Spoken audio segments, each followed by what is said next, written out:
তার গ্রামের বাড়ি করে দিয়েছি, তার গাড়ি করে দিয়েছি। সে চাচ্ছিল যে আমার বাড়িটা যেন তার নামে লিখে দেওয়া হয়। তার মারও ইচ্ছা ছিল। রাজধানীর করাইল বস্তি থেকে উঠে আসা টিকটকার ও কন্টেন্ট ক্রিয়েটর প্রিন্স মামুন একসময় জীবিকার তাগিদে করেছিলেন হকারি, আর এখন তার রয়েছে বিলাসবহুল মার্সিডিজ ব্রেঞ্জের গাড়িসহ একাধিক মোটরসাইকেল। তবে এই বিলাসী জীবনের আড়ালে রয়েছে একের পর এক বিতর্ক। কয়েকজন নারীর অভিযোগ, সম্পর্কের আড়ালে তাদের কাছ থেকে অর্থ, গাড়ি ও বিভিন্ন ধরনের সুবিধা নিয়েছেন প্রিন্স মামুন। এসব অভিযোগ এখন আদালত পর্যন্ত গড়িয়েছে।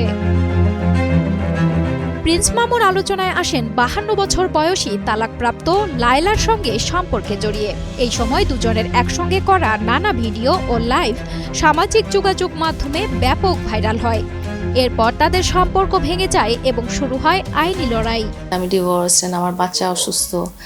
আমি যে স্ট্রাগলের মধ্যে ছিলাম, সেই স্ট্রাগলের মধ্যে আমার আরেকটা মানুষের সাথে সম্পর্কিত হওয়ার কোনো ইচ্ছাই ছিল না। প্রিন্স মামুন এবং তার পরিবার আমাকে টার্গেট করেছে, এবং আপনাকে আমি বলেছি তারা 2টা বছর কিন্তু আমার পিছে ঘুরেছে, শুধুমাত্র আমার সাথে ফিজিক্যালি দেখা করার জন্য।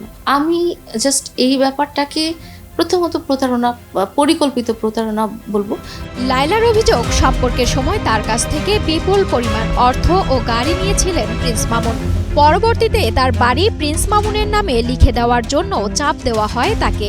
তার গ্রামের বাড়ি করে দিয়েছি, তার গাড়ি করে দিয়েছি, তার বাইক করে দিয়েছি, তাকে লাইফে সেটেল করে দিয়েছি। শুধু সে না, তার মা, বাবা, ভাই, বোন সবাইকে লাইফে সেটেল করে দিয়েছি। এই বাড়ির, আমি যে বললাম যে সে যখন থেকে আমার লাইফে এসেছে তখন থেকে তার চিন্তাই ছিল সে কিভাবে তার লাইফটা সেটেল করে নেবে, এবং সে সব ধরনের ম্যাটেরিয়ালিস্টিক জিনিস সে আমার কাছ থেকে অলরেডি নিয়ে ফেলেছে। অ্যান্ড লাস্ট অফ অল যেটা ছিল যে তাদের ঢাকায় নিজেদের তার একটা বাড়ির শখ ছিল, অ্যান্ড সে চাচ্ছিল যে আমার বাড়িটা যেন তার নামে লিখে দেওয়া হয়। তার মারও ইচ্ছা ছিল।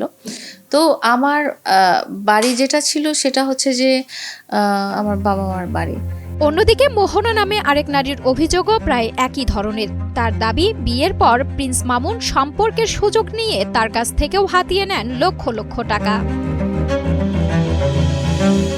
এক্সট্রিম মশার কয়েল প্ল্যান্ট ফাইবার দিয়ে তৈরি, তাই সহজে ভাঙে না, সুগন্ধিযুক্ত ও নিরবিচ্ছিন্নভাবে জ্বলে। ডেঙ্গু, চিকুনগুনিয়া বাহি সহ যে কোনো মশার বিরুদ্ধে দেয় এক্সট্রিম সুরক্ষা।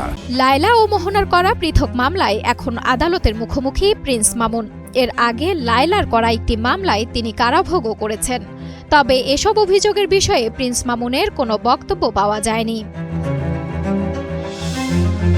সমাজবিজ্ঞানী ও সচেতন নাগরিকদের মতে, সামাজিক যোগাযোগ মাধ্যমে দ্রুত জনপ্রিয়তা ও সহজে ধনী হওয়ার প্রবণতা তরুণদের মধ্যে নেতিবাচক প্রভাব ফেলতে পারে। তাই ব্যক্তিগত সম্পর্ক, অর্থনৈতিক লেনদেন এবং সামাজিক যোগাযোগ মাধ্যমের প্রভাব সম্পর্কে আরও সচেতন হওয়ার আহ্বান জানিয়েছেন তারা। সঞ্জনা সাথী, কালের কণ্ঠ।